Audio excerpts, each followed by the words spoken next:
ഈ ഹിജാബ് എന്ന് പറഞ്ഞാല് സത്യത്തിൽ ഈ ഹിജാബ് ഇസ്ലാമിന്റെ ഒരു മുഖമുദ്രയൊന്നും അല്ല. എസൻഷ്യൽ ഇസ്ലാം പ്രാക്ടീസ് അല്ല ഹിജാബ് എന്നുള്ളത്. നമ്മുടെ 2022 കർണാടകയിലെ കേസിൽ കർണാടക ഹൈക്കോടതി അത് എസൻഷ്യൽ പ്രാക്ടീസ് ആണെന്ന് വെച്ചാൽ അല്ലെന്നാണ് കോടതി വിധിച്ചിരിക്കുന്നത്.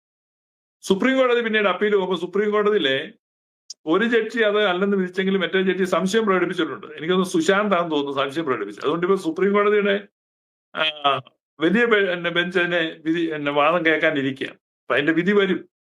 V are awaiting for that. അപ്പൊ എസൻഷ്യൽ ഇസ്ലാമിക് പ്രാക്ടീസ് അല്ല ഹിജാബ് എന്ന് പറയുന്നത്. അറേബ്യയിൽ കുറച്ച് ആളുകൾ ഇട്ടുകൊണ്ടിരുന്ന സാധനം. ഇത് എങ്ങനെയാണ് ലോകത്ത് ഇസ്ലാമിന്റെ മുഖമുദ്രയായെന്ന് വെച്ചാൽ 1979 1979. ദാറ്റ് മീൻസ് 46 years ആയിട്ടുള്ളൂ. Only 46 years. 46 വർഷത്തെ ചരിത്രമേ ഉള്ളൂ ഹിജാബിന്. ഇപ്പൊ ഞാൻ പറഞ്ഞത് ചേപ്പാട് പള്ളിയുടെ കുരിശിന് 65 കൊല്ലവും ഈ ഹിജാബിന് 46 കൊല്ലം ഉള്ളൂ. 46 കൊല്ലം മുമ്പ് ഇറാനിലെ ഇസ്ലാമിക് റവല്യൂഷൻ വരുമ്പോ അവര് മുസ്ലിം പെൺകുട്ടികൾക്ക് ഹിജാബ് നിർബന്ധമാണ്. അപ്പൊ ഈ ലോകത്തിന്റെ ക്യാമറ കണ്ണുകളും വാർത്താ ലേഖരും എല്ലാം ഇറാനി കോൺസെൻട്രേറ്റ് ചെയ്തപ്പോൾ ഇത് പെട്ടെന്ന് സ്പ്രെഡായി.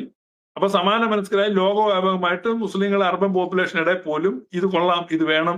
അങ്ങനെ ഈ ഹിജാബ് ഒരു മുസ്ലിം ഐഡന്റിറ്റിയുടെ ഒരു പ്രതീകമായിട്ട് സ്വീകരിക്കപ്പെട്ടു. അങ്ങനെ 10 വർഷം, കഴിഞ്ഞ 10 വർഷം ഈ ഹിജാബിന്റെ പ്രചരണത്തിൽ ലോകവ്യാപകമായിട്ട് ഭയങ്കര ഒരു എലിവേഷൻ ഉണ്ടായിട്ടുണ്ട്. കഴിഞ്ഞ 10 years കേരളത്തിലൊക്കെ കഴിഞ്ഞ 10 വർഷത്തിനിടയിലാണ് ഈ ഹിജാബ് ട്രെൻഡ് വരുന്നത്. അപ്പൊ ടോട്ടലി പറഞ്ഞാൽ 46 വർഷം. ഏറ്റവും ഇന്റൻസ് ആയിട്ട് ഇത് സ്പ്രെഡ് ആയത് കഴിഞ്ഞ 10 വർഷം. അപ്പൊ അതൊന്നും നമ്മൾ അംഗീകരിക്കേണ്ട ആവശ്യമില്ല. അതൊന്നും ഒരു എസെൻഷ്യൽ പ്രാക്ടീസ് ഒന്നുമല്ല, അവരുടെ മതവിശ്വാസവുമായിട്ട് ബന്ധപ്പെട്ട കാര്യമൊന്നുമല്ല.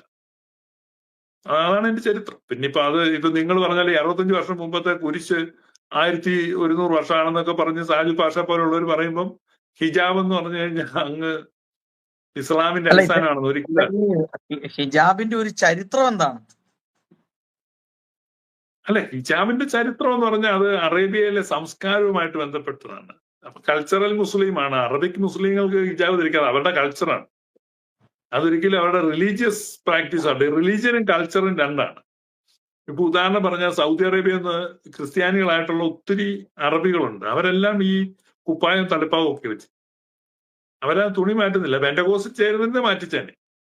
ഇപ്പൊ കൾച്ചറിനെ ക്രിസ്ത്യാനിറ്റി ഒരിക്കലും എന്ത് ചെയ്യുന്നില്ല, എടുത്ത് കളയുന്നില്ല. പെന്തക്കോസുകാരനാണ് അന്നേരം പറയും ഇതെല്ലാം താടിയും മുടിയെല്ലാം വാടിച്ച് പാനും കട്ടുവിട്ട് സായിപ്പിനെ പോലെ ആകണം എന്നുള്ളത്. പക്ഷെ